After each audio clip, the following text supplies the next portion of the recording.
all hands. Beat to quarters.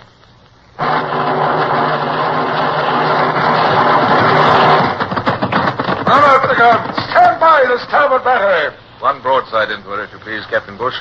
Pointers on target. Linstocks ready. Aye, aye, sir. Ready. Fire!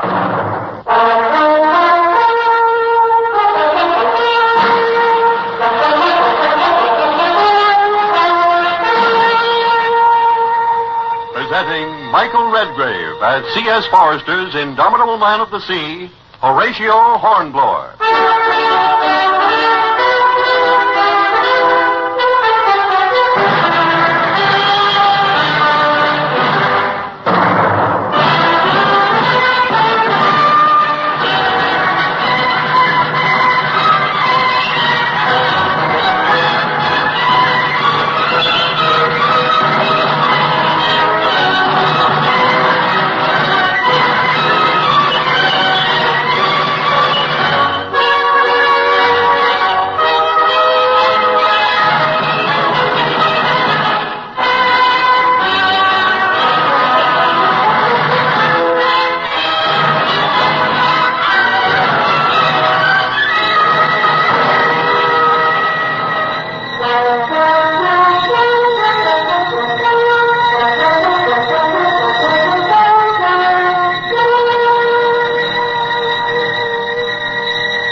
Discontented animal.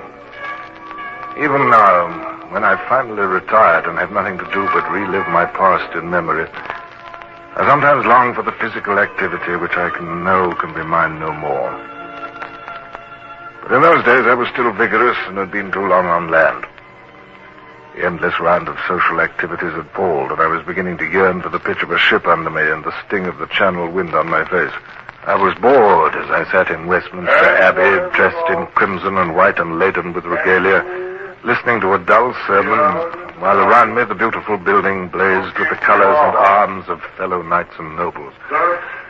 I sat in a stupor of boredom, which was suddenly broken into by a whispering naval lieutenant who appeared at my elbow. Compliments of Lord St. Vincent, sir. His lordship would like a word with you immediately. Oh, sir, with me? Oh, I will tell his lordship that I will come this instant.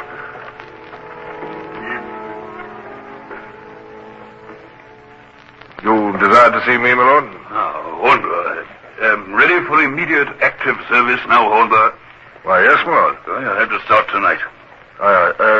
Yes, my lord. On what service? Suppression of mutiny. It's like 94 over again. Did you ever know Chadwick?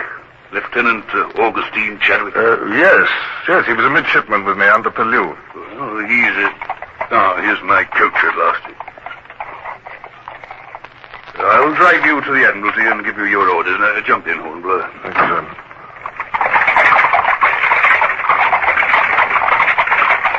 Chadwick had the 18-gun brig Flame. The crew's mutinied in the Bay of the Seine and are holding him and the other officers hostage. They turned a master's mate and 4 loyal hands adrift in a gig with an ultimatum addressed to the Admiralty. The gig made Bembridge last night, and here's the papers they brought. What's the ultimatum, my lord? They want an amnesty, blast 'em. We're to hang Chadwick and forgive the loss of them, or they'll hand the brig over to the French. The crazy fools. Yeah, mind you, it's possible they had some cause. Chadwick's in his 50s and still only a lieutenant. He was always bad-tempered, and lack of promotion made him worse. The coach drew into the Admiralty yard, and I followed the First Lord to his room. I give you a free hand, and you can set about it any way you like. I can spare you 3 ships of the line if you want them, a couple of frigates, bomb vessels, there's even a rocket vessel if you think you could use it. Yes. It doesn't seem the sort of situation where sheer force would be of much use, my lord. Will you give me full powers, to negotiate, for instance? No, damn it, I will not negotiate. Well, I know what you're up against. Those insolent swine can slip into the mouth of the Seine and give themselves up at the first sign of danger. Yes, well, if they do that, Bonaparte will have his finest propaganda story in 20 years. Yes, I know. It's brains that are needed here. That's why I sent for you. Besides, seamen like you, Hornblower. They follow you and listen to you. But if you want me to talk to them, it implies that I'm negotiating, my lord. No negotiations. We've had enough of that in 94. Well, then, the carte blanche you gave me is no more than the usual naval officer's orders, my lord.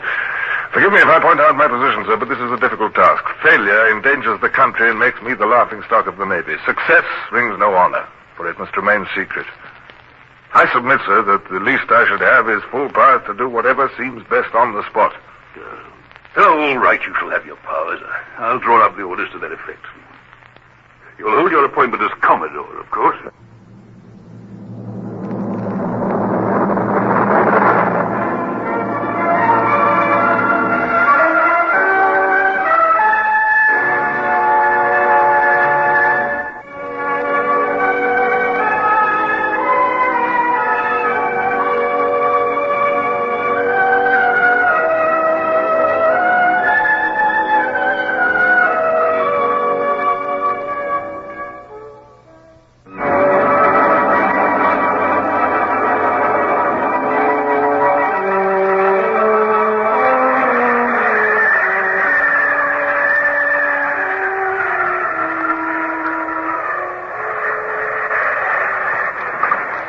Dirty night, Mr. Freeman. I thought it'll be dirtier yet. The glass is still falling, and we're just getting out into the channel.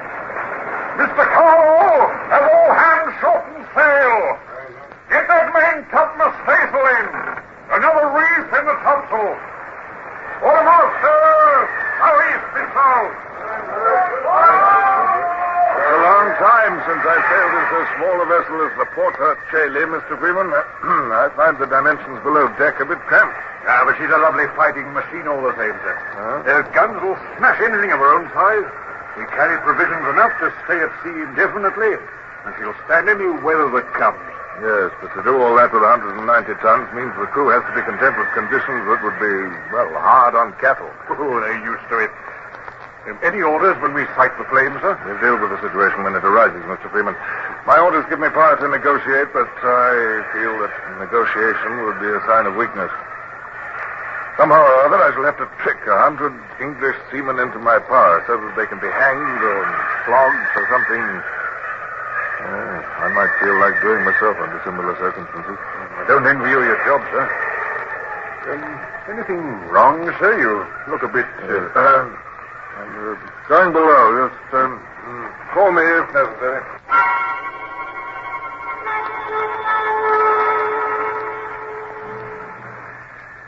Now, you got better now, sir, huh? Like old days, being at sea again, sir. You always was seasick at the start of a trip, sir. Confound your insolence, Brown. I am not sick, sir. Merely tired. Yes, of course you're tired, sir. This Buckingham plunge ain't not to tar anyone. When you go on deck again, sir, the ladyship asked me to see that you wore this silk scarf she made for you. It's very light and warm as a toast, sir. Thank you. Thank you. I'll leave it there. Aye, sir.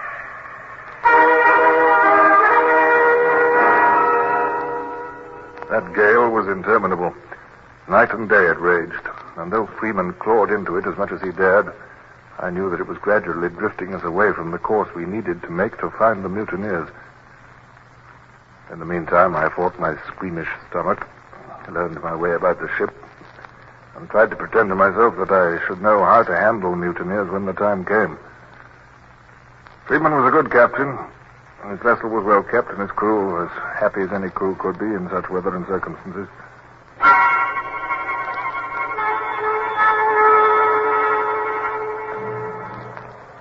The whole crew's been buzzing with pleasure, Sir Horatio, since you recognized that seaman yesterday.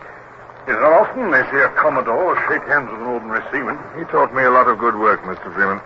You won't really tell the men why you're here, will you, sir? Afraid I'll have to. We may have to fight, and I can't ask Englishmen to kill Englishmen without some explanation. The watch is changing now. This will be as good time as any. You'll have the goodness to summon them aft, will you? Very well, Sir Horatio.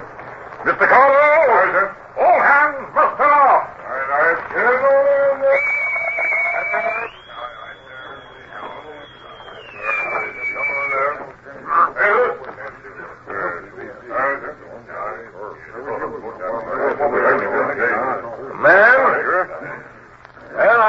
you're wondering what has sent me to sea with you. Well, I'll tell you. There is villainy afloat. British seamen have disgraced themselves. They've mutinied in the very presence of the enemy. My God, he's running a risk. Fancy saying the word mutiny to a gang like this. We're off the French coast, too, and they know that Bonaparte will heap wealth and luxury on any crew who brings in a British ship. Now listen, man. The crew of our own sister ship, the Flame, has done this contemptible thing. Now they're sheltering here in this very bay of the Seine. Every man's hand is against them. The French have no use for mutineers, and it's our mission to dig these rats from their holes. They betrayed England, remember. Forgotten their duty to king and country. The villains who have led them astray must pay the price of their villainy. If they're mad enough to offer fight, then we must fight them. If they surrender without bloodshed, that will be remembered in their favor at their trial. I want no bloodshed. But if that's what they want, they shall have it. Good order!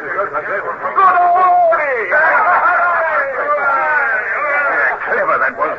Never gave him a clue that he thought they might follow the Flame's example. They're happy enough and flattered at being told. Well, that will do, man. About your work now. And remember, I shall expect unquestioning obedience.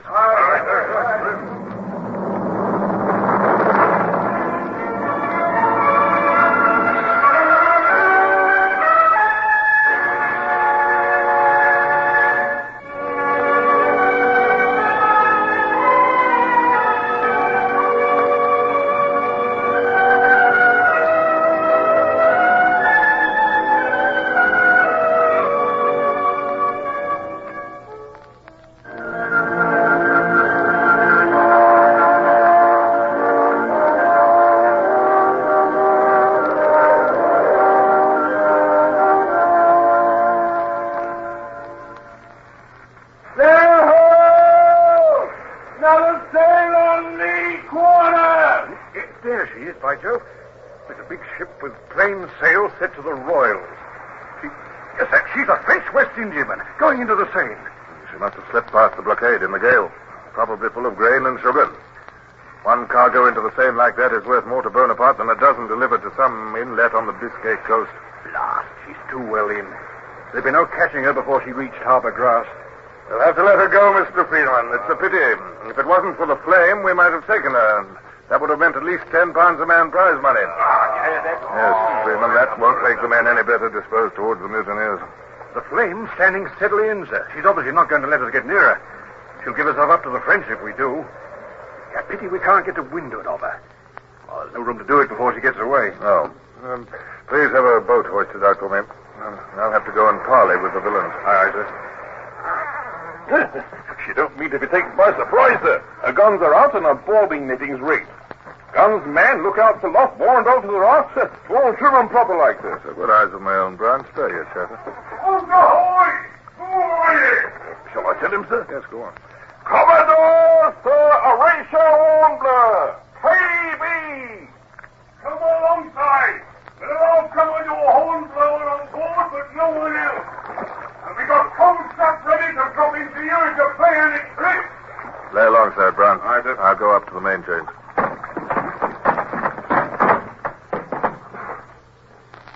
Kindly tell your boat to sheer up, Commodore. We're taking no risks. Cheer up, Brown. Stand off and on. All right, sir. And now may I ask your business here, Commodore? I wish to speak to the leader of the mutineers. I'm the captain of this ship. You can address yourself to me. Nathaniel Sweet, I'll sir. address myself to you as far as I desire, unless you are also the leader of the mutineers. In that case, you can call back your boat and leave us, sir.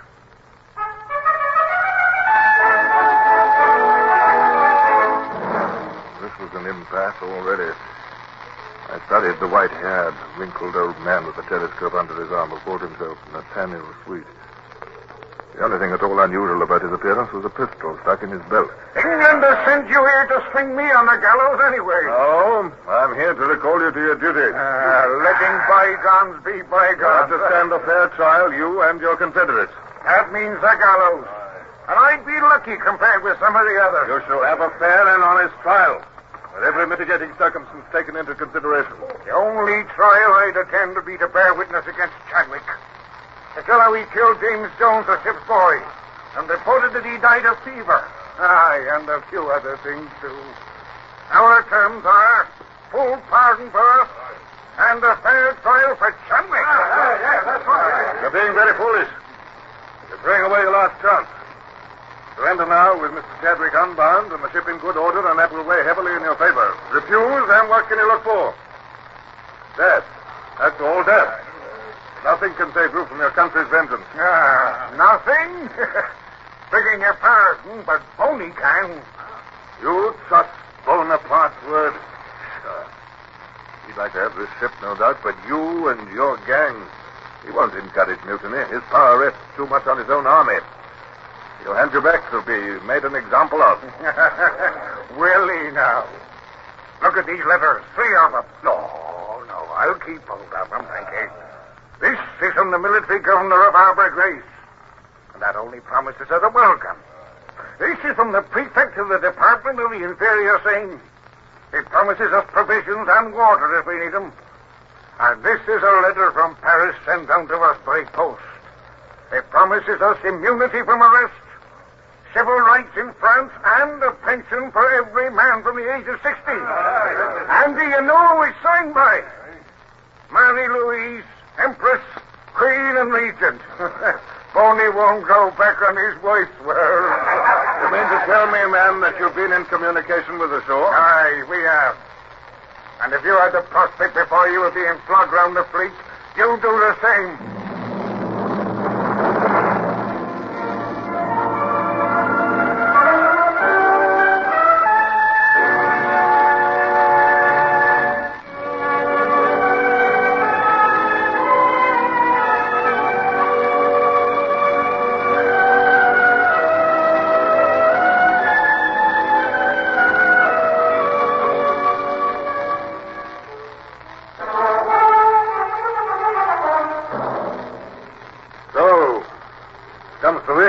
Traitors as well as mutineers. I might have expected it. Guessed what kind of curs you were. I won't foul my lungs by breathing the same air any longer. Hold ahoy! Lay alongside here. Aye, we're the kind of curs who'll let you go when we could easily cut you down below in the orlop with Chadwick. We could give you a taste of the cat, Commodore Hornblower. The cat you so often ordered for others. How would you like that, sir? Remember tomorrow that the flesh is still on your ribs, because we, the curs, spared you. Good morning to you, Captain.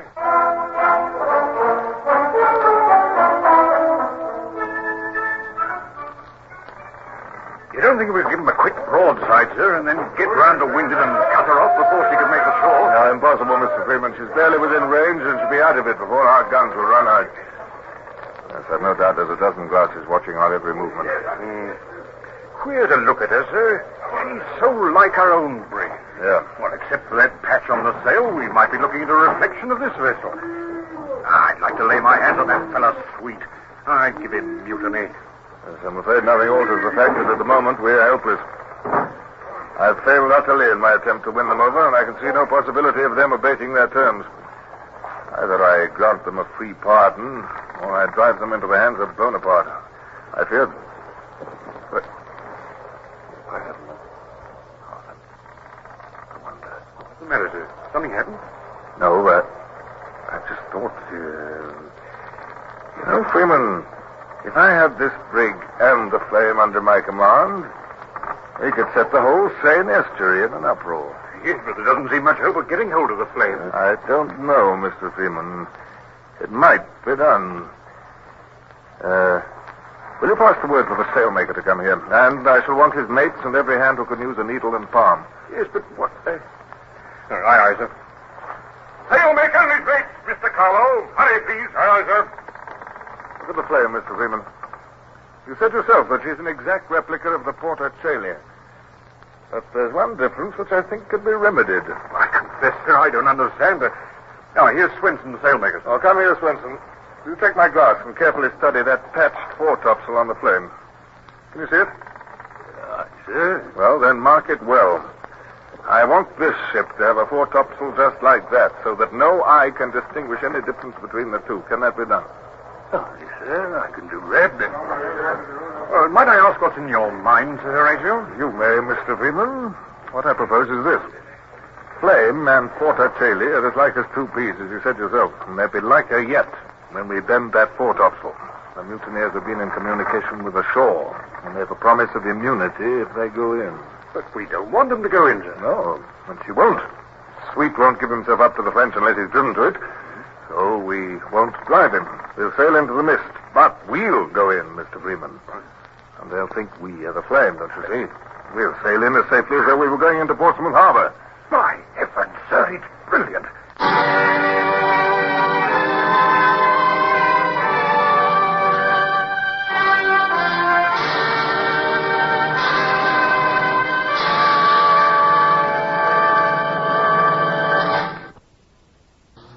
Horatio Hornblower, starring Michael Redgrave, is based on the novels by C.S. Forrester. Music composed and conducted by Sidney Torch. Produced by Harry Allen Towers.